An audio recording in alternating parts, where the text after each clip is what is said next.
To attain the goal of sustainable development in the business plan is a challenging task for managers under the current global economic backdrop.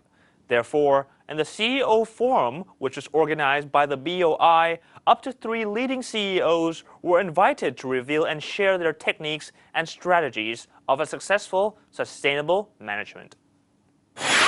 What you think we need to do in order for you to be, to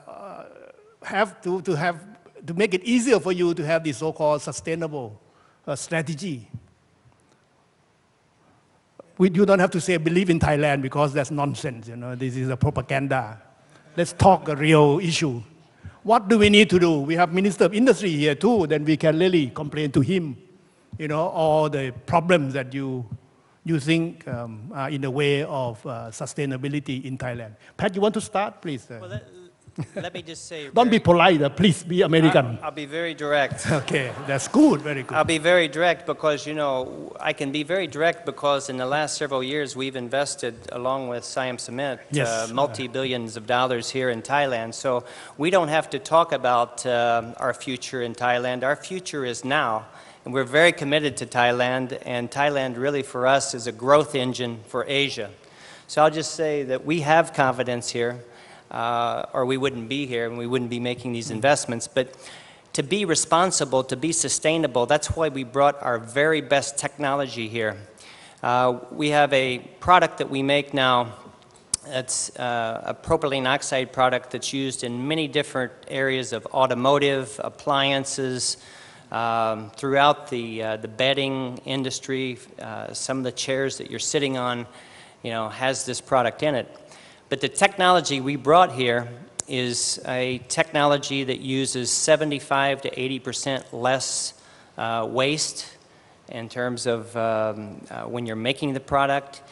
We use about 25 to 30% less water when we're making this product. And this is a new technology that was invented between Dow and BASF. And it may sound a little strange because Dow and BASF are fierce competitors, but this was an area where the two companies collaborated on technology and on sustainable technology to reduce our footprint in making this product. And like I say, we brought this technology to Thailand.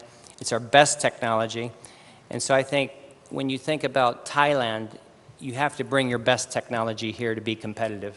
Not just competitive economically, but competitive from a sustainable environmental standpoint.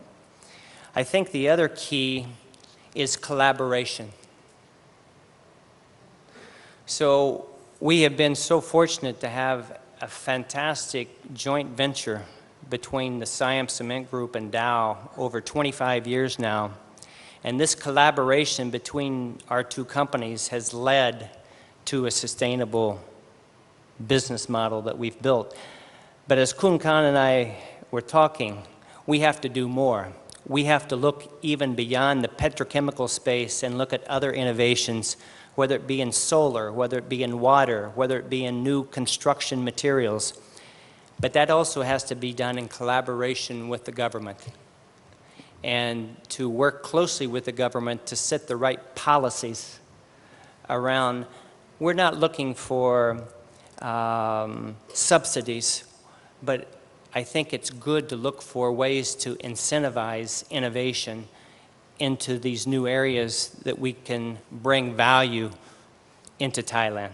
Like I say, whether it's in construction, whether it's in consumerism, whether it's in food protection, food security, I think that's key. And the last thing I'll say about Thailand and how we continue to build our sustainable future here is by investing in our people. Investing in the training of our people, investing in the development of our people to give them opportunities to keep growing. And now we're starting to send very experienced Thai employees out into the US, into Europe, into other parts of Asia to help run parts of our company.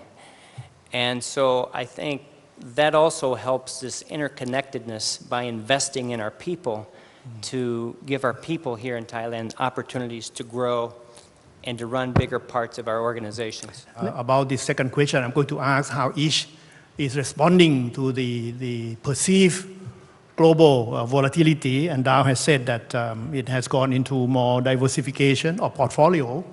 I remember at one time, Siam Cement was doing that before 1997 financial crisis in Thailand. And it took Khun Karn a long time to get back to basic.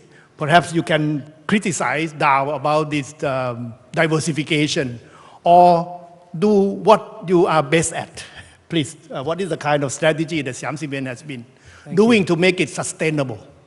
After the Asian crisis, actually, I think everybody same. We have learned a good lessons, okay, hard lesson.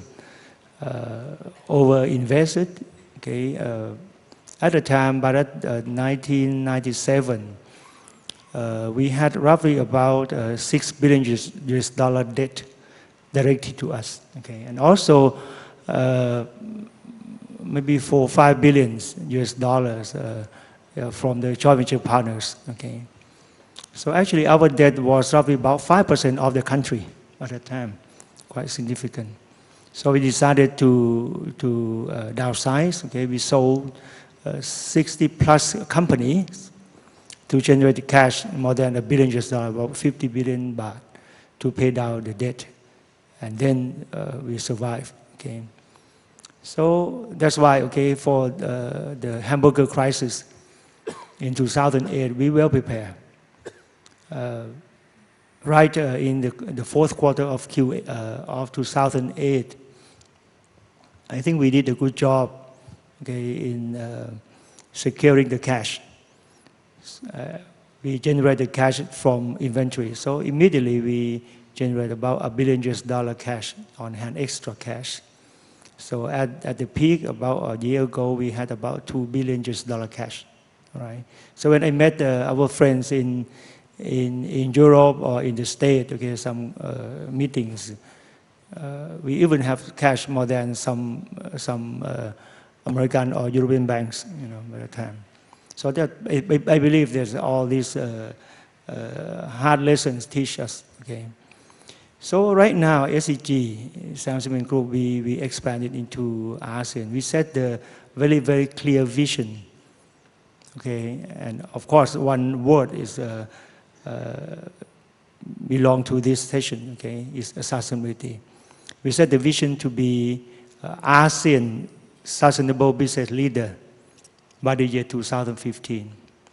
We got the board approval for this vision in 2006. And today we are implementing this. So today, in a way, this is also diversified from Thailand. And not only diversification, but of course, okay, we see the opportunity of ASEAN. I would say that later on, okay, I like to call great ASEAN in the future, because the word great is coming very, very soon, I believe. Today we have roughly about $12 billion US dollar asset. About 12% of the asset, or about 1.5 billion US dollar, stay outside Thailand. But in terms of employees, today we employ about 7,000 employees outside Thailand in the region, from totally about 35,000. So this means about 20%, close to 20% of the workforce staying outside Thailand in the region. Okay, mostly in Indonesia, more than 3,000 in Indonesia. Okay, number 2 is in Vietnam, and then the Philippines.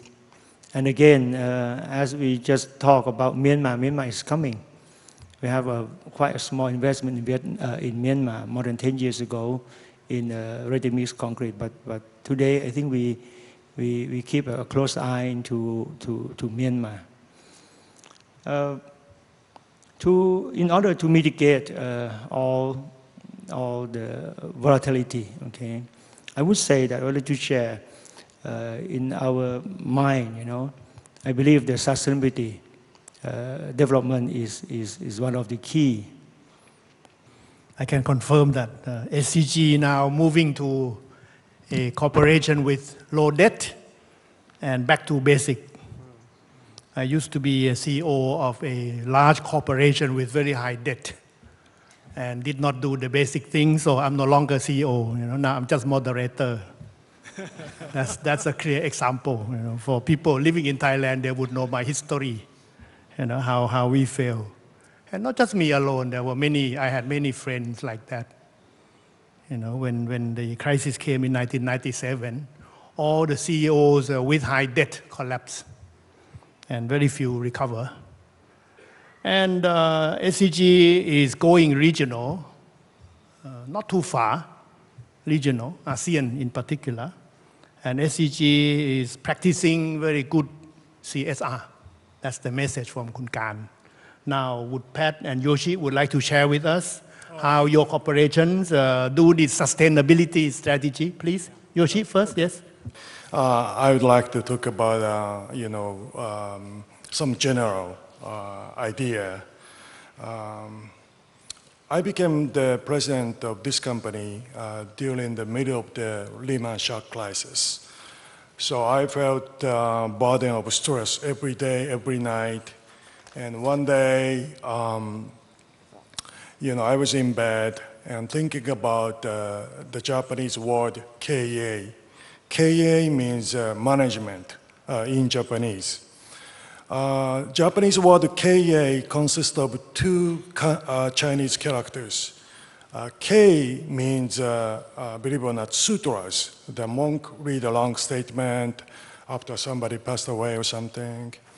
And A means operation. So this is a sutra operation, Japanese word KA. That sounds to me like a self-discipline or something, and one day I had an opportunity to have dinner with my friends. A friend of mine became a monk right after he graduated from the same school. And I asked him, what does KA means? KA sounds like a discipline.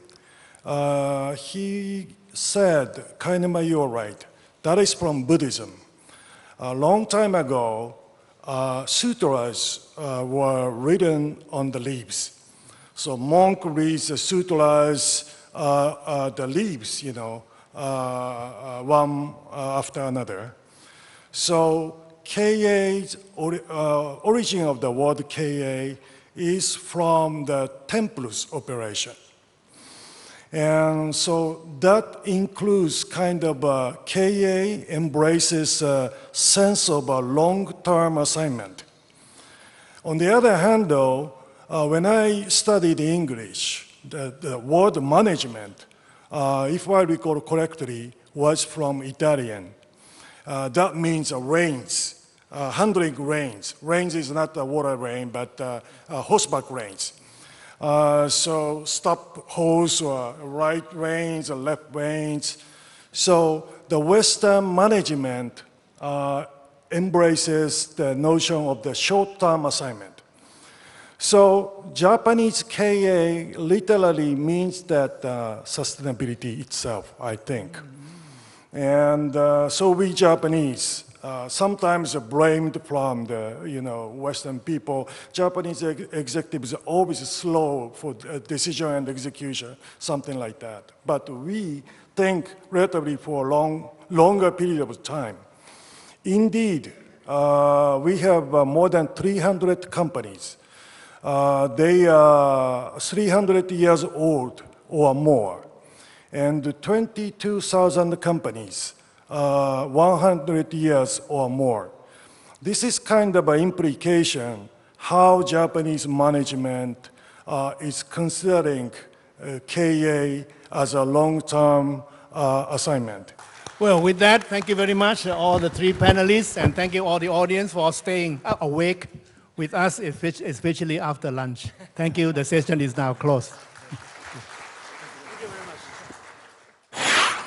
Follow Towards 2015 every Wednesday and Thursday from 10:30 to 11 p.m. on ASEAN TV. And you can also follow us online via Facebook, only on ASEAN TV.